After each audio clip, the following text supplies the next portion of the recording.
I was hoping to share some real practical examples of how we implement constructive elements in our story.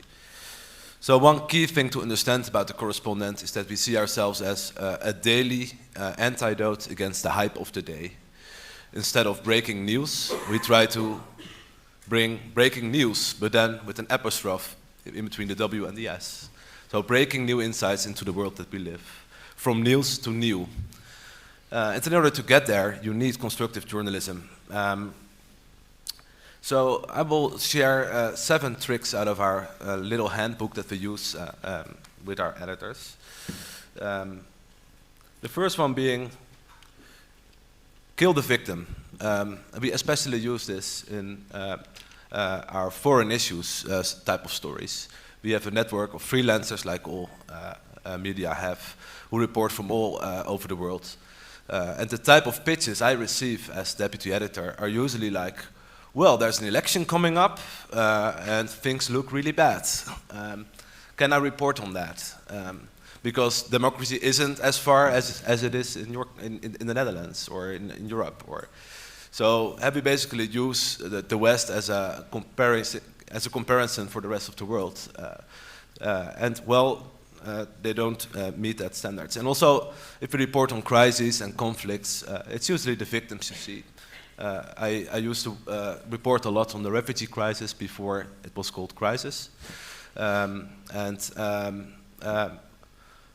tried myself really hard not to see victims, but see survivors, see people who've actually managed to get themselves away from a very bad situation.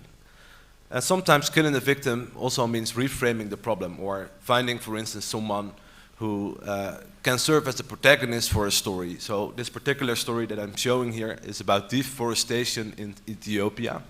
Well, I can tell you, usually those type of stories really don't do that much in terms of people reading that type of stories. But we managed to reframe this story in such a way that it engaged, well, thousands of our readers. The story headline reads, "This recipe against deforestation sounds too good to be true, yet it isn't."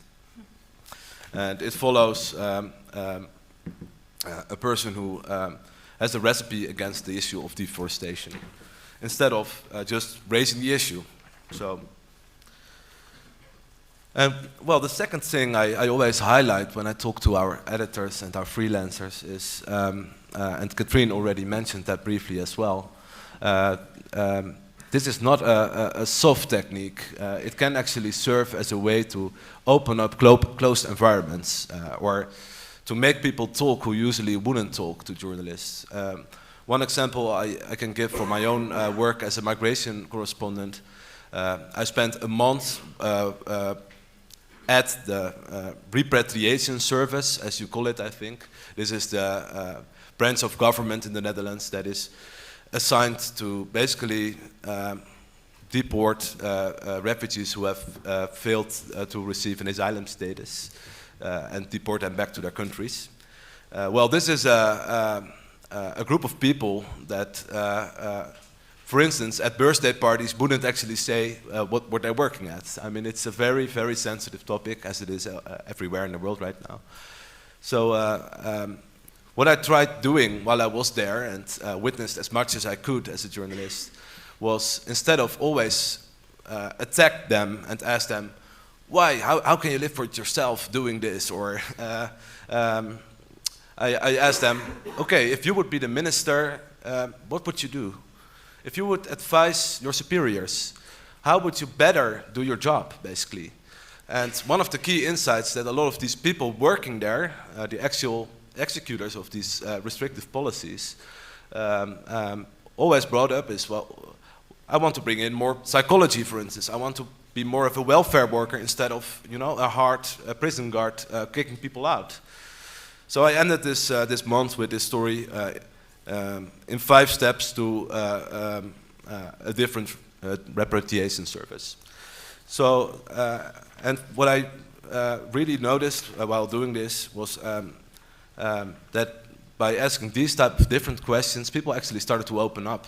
They didn't go into the defensive mode, And also the spokesperson, who was there all the time when I was in their offices and talked to their people, was caught completely off guard because I started to ask this type of questions.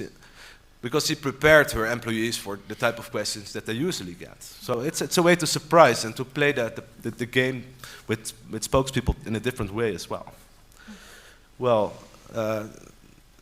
another example of a foreign story we did differently used the world outside of Europe as a surprising example, or as a shining example that you can actually learn from, instead of always, going to other places and finding out how they are not like us.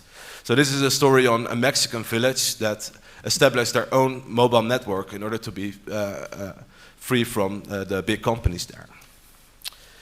You can also do this with history. Use history to put the now, to put the present into perspective.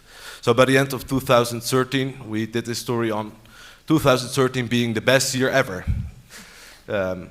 We showed progress in 10 graphics, how analphabetism dropped dramatically, how extreme poverty dropped dramatically, how tolerance towards homosexuality improved drastically.